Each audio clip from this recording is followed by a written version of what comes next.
Have you ever stood in the middle of your living room, surrounded by everything familiar, only to feel completely lost? Have you ever sat at the dinner table and instinctively reached for the extra fork, only to remember you won't need it anymore? Losing a spouse is not just about saying goodbye to a person. It's saying goodbye to a life you built together. And when that life ends, what follows isn't just grief. It's a storm of decisions, emotions, and quiet moments that feel heavier than words can explain. What do you do with the house? Do you give away their belongings? Are you ready to be alone forever?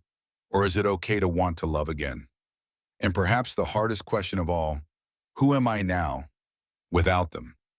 In this video, we're not just talking about loss. We're talking about the 5 most painful mistakes many people make after their partner passes away, often with the best of intentions, but devastating consequences. We'll share real stories, moments of heartbreak, and the gentle wisdom that only comes from living through the worst and choosing to keep going anyway. So if you or someone you love is navigating this lonely, confusing chapter, stay with me, because the 5 mistakes we're about to cover might not only save you from future regret, they might just help you discover a better path forward.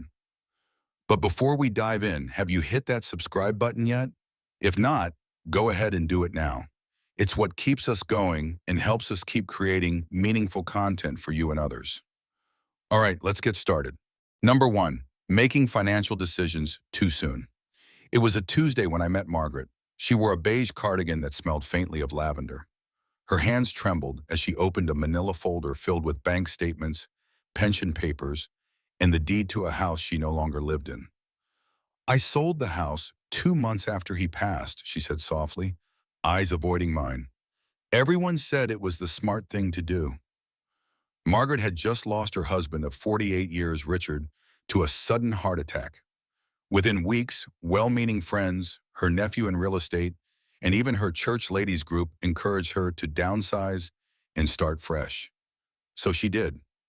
She left the home where they'd built a life together, raised kids, shared dinners, sat in the garden holding hands. She moved into a small apartment closer to her daughter, but nothing felt like home anymore. "I can't sleep," she whispered. "I walked to the kitchen, expecting to see him, but now I don't even recognize the hallway." I've seen this story play out too many times. In early grief, we crave control. The pain is so overwhelming that people rush into big decisions just to feel in charge of something. But grief is like fog, thick, disorienting. I often tell my patients, never make permanent decisions in emotional fog, and yet so many do. Selling homes, giving away savings, changing insurance plans, or trusting financial opportunities introduced by a friend of a friend. They say yes because saying no feels cold. They move forward because standing still feels like drowning. But grief doesn't want action. It asks for pause. Let me speak briefly as a physician. Neurologically, grief mimics trauma. The brain's prefrontal cortex, our center for logic and decision-making, gets overwhelmed by activity in the amygdala, the emotional and fear center. This literally clouds judgment. You're not just sad, you're neurologically impaired when it comes to big decisions. That's why even the wisest people can make costly mistakes. Not from lack of intelligence, but because their brain is on fire with grief. I remember Leonard, 82. He lost his wife after a long cancer battle. Weeks later, someone from a grief support foundation offered him an exclusive widower's investment plan. It looked official: website, brochures, polished language. He trusted it. 3 months and $62,000 later, they vanished. He never told his children. "I just didn't want to be a burden," he said. That sentence haunted me. Grief makes us believe we have to rebuild everything, alone and quickly. But I urge people to follow the 1-year rule. Don't sell your house. Don't move states. Don't give away large sums of money. Don't make irreversible financial decisions. Not until a full year has passed. That first year is a wave of emotional firsts. The first birthday, the first Christmas, the first dinner alone. These aren't just dates on a calendar, they're landmines of memory. They shape you, and only after facing them will you start to see clearly again. Back to Margaret. She didn't ask how to undo the past. She asked how to move forward from here. And I told her this: grief took your partner. Don't let it take your future too. We didn't start by fixing finances. We started with her agency, the belief that she could still make good decisions in time.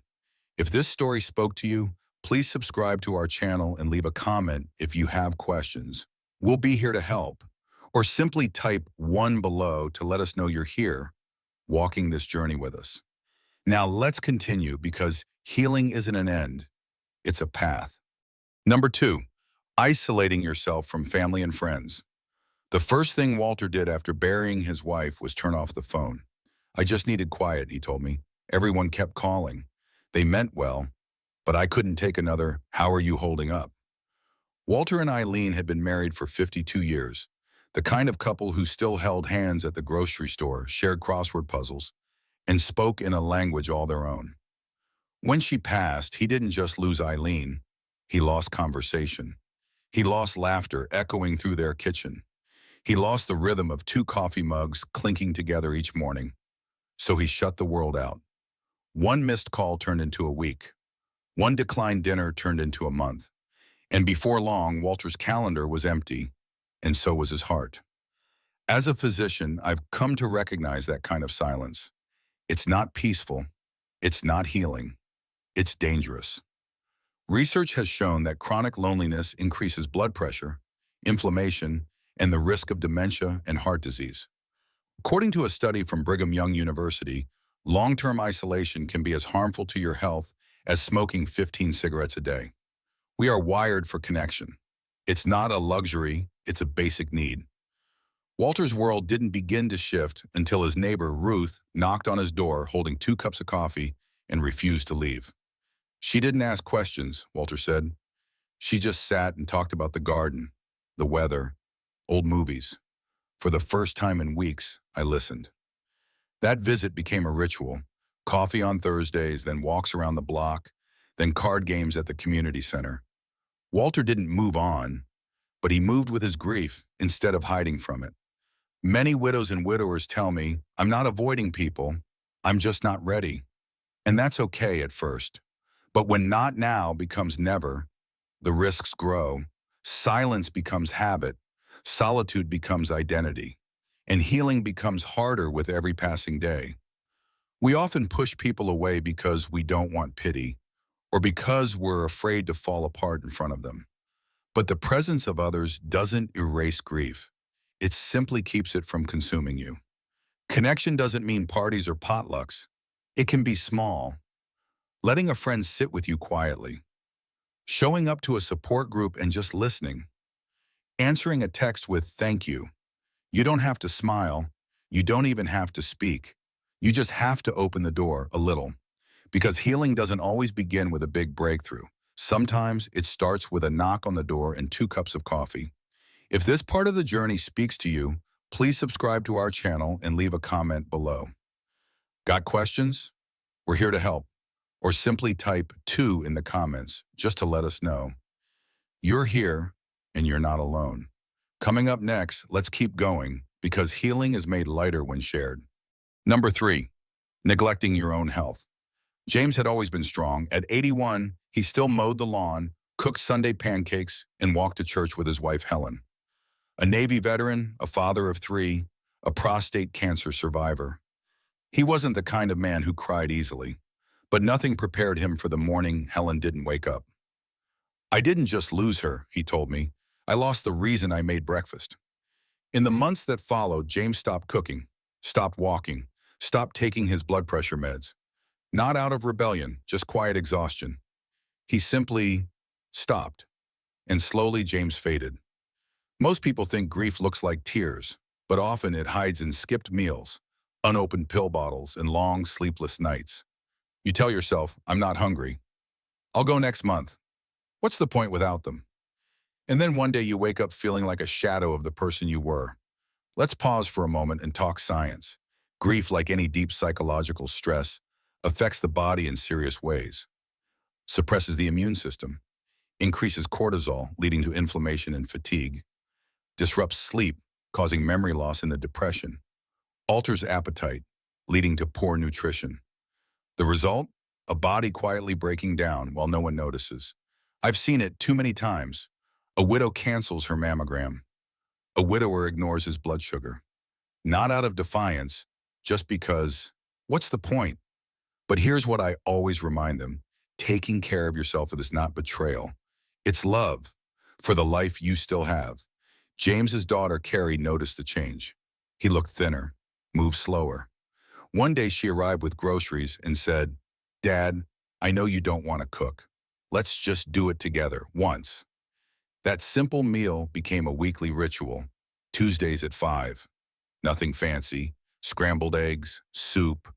But James began eating again. With food came energy.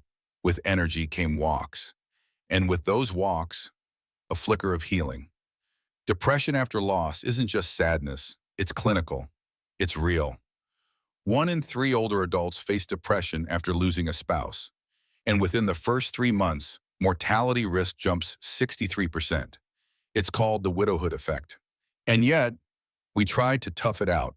One patient, Linda, 70, hadn't seen a doctor in 2 years after her husband died. When she finally came in because her sister insisted, we discovered uncontrolled hypertension and early-stage kidney disease. "I didn't think I was sick," she said. "I just didn't want to deal with it." But here's the truth. Grief doesn't take away your need for health care. It increases it. So if this sounds like you or someone you love, please make the appointment. Let someone check in on you. Your partner may be gone, but you are still here, and you matter. If this story resonated with you, please subscribe to our channel and leave a comment below. Whether it's a question, a thought, or simply typing 3 to let us know you're still walking this path, we're listening.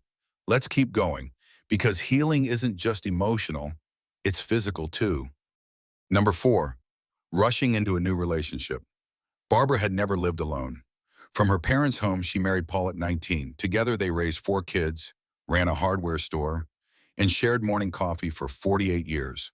So when Paul died of a sudden stroke, just months before their golden anniversary, she panicked. "I wasn't afraid of living," she told me. "I was afraid of being invisible." That fear led her into a relationship just 3 months later. With Carl, a kind, funny widower she met through church. It felt like fate. But sometimes fate is just loneliness in disguise. Grief creates a silence so loud, we'll do anything to quiet it. When someone shows up with warmth, attention, and steady phone calls, it's easy to mistake comfort for connection. Grief doesn't just bring sadness, it rewires our emotional compass. The brain craves oxytocin, the bonding hormone we get from cuddles, routines, and shared beds. When a partner dies, that hormone vanishes overnight. We become emotionally starved, vulnerable. So when someone touches your shoulder gently, calls every morning, offers a meal and a listening ear, you say yes, not because you're ready, but because you're aching to feel whole again. Barbara and Carl began spending every day together. She introduced him to her kids. They talked about moving in together, but something felt off. "I kept comparing him to Paul," she said. "He didn't know how I liked my coffee. He didn't laugh at my jokes, and I hated myself for noticing." Barbara wasn't ready. Her heart was still tangled in decades of memories. She was grieving one man while dating another, and both were losing. The relationship eventually collapsed under the weight of unspoken expectations and unresolved grief. She wasn't just heartbroken again, she felt ashamed. As a physician and grief counselor, I've seen this often. If you're still counting time and how long since they passed, you may not be ready to love again. Yet. Some red flags to watch for. Making big financial decisions together early. Introducing someone to family too soon. Feeling guilt during happy moments. Using the relationship to escape loneliness. Constantly comparing them to your late partner. These aren't weaknesses. They're signs your heart is still healing. And in some cases, the danger is real. I once worked with a man who lost $120,000 to someone who preyed on his grief. I wasn't looking for love, he told me. I was just tired of eating dinner alone. This isn't to say never love again. I've seen beautiful, healthy relationships grow later in life, between two whole people who've grieved fully and are ready for something new, not a copy of the past. Barbara eventually met someone else 2 years later. His name was Henry. They started slow, coffee, walks, book clubs. This time, she said, smiling, I wasn't looking to stop being lonely. I was looking for someone to share my peace with. If this message spoke to you, please subscribe and leave a comment. Whether it's a thought or simply typing 4, we'd love to know you're here with us on this journey. Up next, let's talk about what it really means to rebuild life on your terms. Number 5, holding on to every possession of the deceased. Harold kept her shoes by the door. It had been 14 months since Maria passed, yet her worn-out ballet flats still sat where she left them. Her closet remained untouched. Her glasses rested on the nightstand. Her favorite chipped teacup sat in the sink, washed, but never put away. It feels like if I move anything, he whispered, then she's really gone. And so Harold lived in a shrine, not a home. There's something sacred about the belongings of someone you loved. A scent in a sweater, a grocery list tucked in a cookbook, a lipstick stain on a mug. They aren't just things. They're proof that someone lived and loved here. We hold on to them all because letting go feels like betrayal. But with time, what once comforted can begin to weigh us down. The untouched room becomes a space we avoid. We stop inviting others over. We steer clear of closets, drawers, garages, because to open them is to reopen grief. As a doctor, I understand. The brain doesn't store memory and thoughts alone. It stores it in objects. That scarf? It's autumn walks. That bottle of cologne? Anniversary dinners? Those tools? Weekend projects that never needed finishing. But when every object becomes sacred, nothing can be touched. And when nothing can be touched, healing gets stuck. You're not living with memories. You're living inside them. One truth I've learned in grief counseling: letting go of objects isn't letting go of love.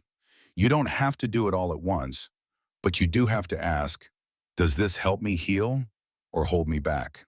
Start small, one drawer, one shelf, pick a day, invite someone you trust, share stories, laugh, cry. Then choose. You might keep a scarf but donate 10 jackets.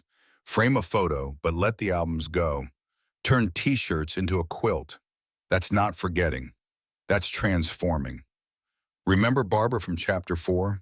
She couldn't part with Paul's flannel shirts. So her granddaughter helped turn them into a quilt. Coffee stains, worn sleeves and all. Now, she told me, I sleep surrounded by his hugs. That's intentional remembrance. That's love in motion. Ignore anyone who tells you there's a timeline for grief. Some clean out in a week, others take years. What matters is the why behind what you keep. If it's love, keep it. If it's guilt, reconsider. If it's fear, pause and reflect. Harold eventually did sort through Maria's things. He kept her wedding ring, a favorite cookbook, and a photo from Venice. The rest he donated to a local women's shelter. I didn't throw her away, he told me. I just made space for her to live in my heart, not only in my house. If this story resonated with you, please subscribe and leave a comment. Ask a question, share a thought, or just type 5 so we know you're still walking this path with us. You've made it this far, and that already says something about you. It means you're willing to face the pain even when it hurts. It means you're searching for answers, for clarity, for something steady to hold on to. And I want you to remember this. Grief doesn't ask you to forget. It asks you to carry the love forward. You don't have to sell the house tomorrow. You don't have to throw away the shoes by the door. You don't have to explain why you're still not ready, or why maybe you finally are. You just have to keep waking up. One step at a time, one deep breath at a time. Because you're still here, and that means your story isn't over. It means there's still laughter to be shared, still coffee to be poured, still memories to be made, not in spite of your loss, but alongside it. So take care of your heart, guard your health, let others in, and when the time is right, love again. not because you're replacing that's what was lost, but because you're honoring it. If this video touched something in you, if even one sentence made you feel seen, heard, or less alone, please like this video, subscribe to the channel, and hit that notification bell so you never miss a message meant just for you. You deserve to be supported. You deserve to be reminded you are not alone. We're here and we'll walk this journey with you every step of the way.